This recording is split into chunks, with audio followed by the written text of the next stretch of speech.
Hello guys, welcome back to the video. Today we are reacting to my childhood obsession with animals by the animation. So I really expect. So 3, 2, 1, let's react. Always been an animal lover. Ever since I saw a picture of a dog, I've been like, I want that. I still love and respect animals, but as a kid, it was pretty intense, not gonna lie. Pretty intense. Can we get a dog?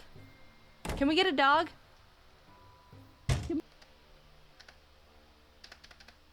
Why is it dog? My parents had to sit through years of that until my dad finally couldn't handle it anymore and got me one for my 7th birthday against my mom's will. Before that, they tried everything to make me stop, besides getting me a dog. And by everything, I mean a bunch of fish. Maybe if we shape these fish into a dog, she won't notice. They'd come home with 2 fish from the pet store that would last for about a week, die, and then get replaced. Repeat until dog appears. How many fish must die before I get what I want? Since we got fish from the pet store and not an actual breeder, that was probably a big contributing factor on why they died so quickly. But as a 5-year-old, I also just forgot to feed them a lot, so there's gotta be some fish blood on my hands for that. We went through probably 20 fish in the span of a couple months, but eventually we got these 2 goldfish that didn't die. A true miracle. They were pretty resilient little dudes. One was Goldie, and the other was probably named Fishy. Probably some of the most creatively flawless names I've ever known. But after a while, Goldie turned white, so I renamed it Rainbow because I thought it was cool he could change colors. I learned 13 years later from my marine biology teacher that Goldie/Rainbow was probably diseased, which makes the color change less exciting. We eventually gave them away to my mom's friend, and they died. But that's all besides the point. My parents got me an army of fish and a dog I named Scruffy, but that was it. I wasn't able to crack them any further than that. And believe me, I tried. My parents had to become stone-faced, emotionless soldiers to keep my non-stop beseeching for more creatures at bay. After they got me a dog, I was pretty satisfied for about 1.5 years until I decided I wanted a mouse. Something about their cute little faces and how they crawl with their cute little feet and their freaking ears made me obsess over having one, and my parents got to hear all about it. I asked my parents for a mouse for years, promising how I'd take care of it and blah blah blah, the whole thing. My mom pretty much hates rodents because she thinks their tails are weird, so there was no budging on that one. She tried to get me to stop by saying, alright, you can get a mouse, but we'd have to get rid of Scruffy. Which is obviously a bad bang for your buck. Yeah. No, what? No way, nuh-uh. I'd never get rid of Scruffy. He's my pal for life. But not gonna lie, after hearing that response over 10 times, I started kinda considering it. I wasn't ever actually gonna do it. I was just getting desperate, alright? When I was 10, I wrote on my Christmas wish list that I wanted a mouse because I thought for some reason I'd foiled their plans and found a loophole. Ha! You can't override the power of the holy Christmas spirit. Christmas morning rolled around and I ran into the living room where all the presents were to not only find no mouse, but a computer mouse. Yeah, okay. You should have said on your Christmas wish, a mouse animal.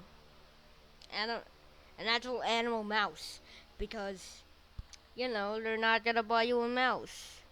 An animal mouse. They're gonna buy you the other mouse, you know? Computer mouse. Nice salt in the wound there, Mom. I got my hopes up way too high. My disappointment was immeasurable, and my Christmas was ruined. I did get a computer. Oh, you got a computer, so... I mean, do you want a mouse or computer? Though, so that was cool. After my parents endured 5 years of me asking for a mouse, I read this book series called Maximum Ride, which was about these teenagers who had bird wings and were on the run to not get captured by the scientists who wanted to keep experimenting on them. It was my favorite book series as a kid, and it made me really like birds, which resulted in the next animal obsession. I swear to God, if I hear one more mention of a mouse again, I'm gonna— Mom, can we get a yellow-naped Amazon parrot? Yes, I started loving birds back when I was in 6th grade. Everyone say a big thanks to James Patterson for creating this bird-obsessed monster. At the time, I wanted one of the big boy birds. A yellow-naped Amazon parrot, to be exact. I would spend hours just watching all the YouTube videos I could find of them and sending them to my parents like, Look how great they are! You totally want one now, don't you, after watching one play in a box and sing Old MacDonald? This was a whole new type of fixation. I mapped out on the ground where the cage could go with tape, Googled where Amazon parrot breeders were near me. I made multiple PowerPoint presentations for my parents on why— Multiple PowerPoint presentations. For your parents. so that you could get a parrot. Why they should let me get a parrot. It was intense, and the pressure was on. My mom was even like, so how about that mouse? But no, Mom, that ship has sailed. Now I want a 15-inch parrot that lives for 80 years. They started telling me, you can get a bird when you move out. And from then on, it was my goal to get out of my parents' house as soon as I could. Obviously, I never got a yellow-naped Amazon parrot, but I never really got out of my bird phase because I've got this thickums right here. I was pretty self-aware that asking for a parrot was a long shot, so even though I still wanted a bird, I dialed back my animal requests, and when I was 14, I started really liking flying squirrels. They were my favorite animal for a while, and that's when I realized people can have them as pets.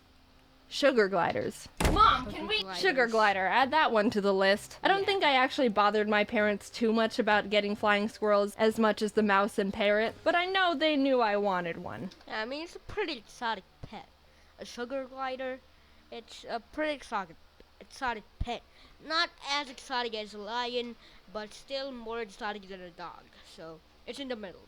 And I knew they were gonna say no. So I guess I just kept that one a bit more internal. During the summer, we would visit my family in Canada, and my cousin Peyton was really obsessed with ferrets at the time. So we would spend literally entire days on the computers together, researching ferrets and flying squirrels, and Amazon parrots, because they were still my number one obsession, let's not forget. We wrote down general facts we learned in documents, planned out how to care for them, added up how much money they cost, including cages, food, bedding, etc., etc. We were the same amount of obsessed. It was a lot of fun, actually. We bonded a lot during those times, and she's still one of my best friends. She also never got a ferret, so sad times there. Peyton also got a rat named Lola, and that made me really want a rat, which of course meant Mom! Yeah. Lola was so sweet and smart, and I always wanted to play with her. But that's also true with almost anyone's pets. If I come over to your house and you have any type of pet, I will be personally offended if you don't let me play with it for at least 3 hours. So I did have a small point where I was asking if my parents would let me have a rat, and my mom was like, nope, and I'd be all, but what about the time you were gonna let me get a mouse because I was asking for a parrot? And she would say,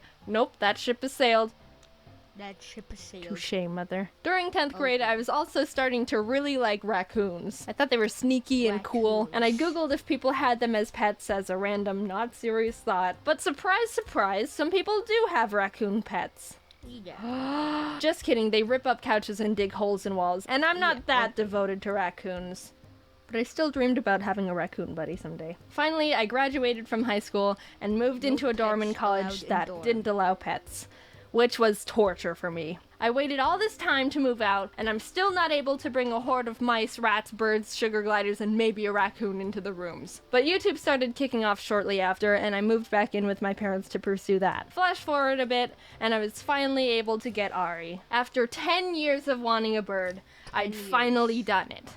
And what a gander he is. Was he worth the wait? No, he's a dumb bird. Dumb bird. You're good. You're a good bird. I'm not currently looking to get any more animals right now, even though I really want them. I have Ari, and he's already enough of a handful, so I can't commit to anything else right now. I am gonna get a dog eventually. That's a promise. And I do really like reptiles, so I've done my fair share of research on skinks, but that's only a 30% chance to actually happen. I haven't really grown out of my animal phase. I've just become a mix of that and my parents, still hopelessly entranced by creatures, but also being the one who has to tell myself no because I have other stupid responsibilities. Hopefully when I have kids, they won't be as animal obsessed as I am, because I don't think I have the strength my parents had to be able to say no to any animals they ask for. Thank God my parents were Yeah, guys, thanks for watching, and of course, peace all people have. Peace. Peace.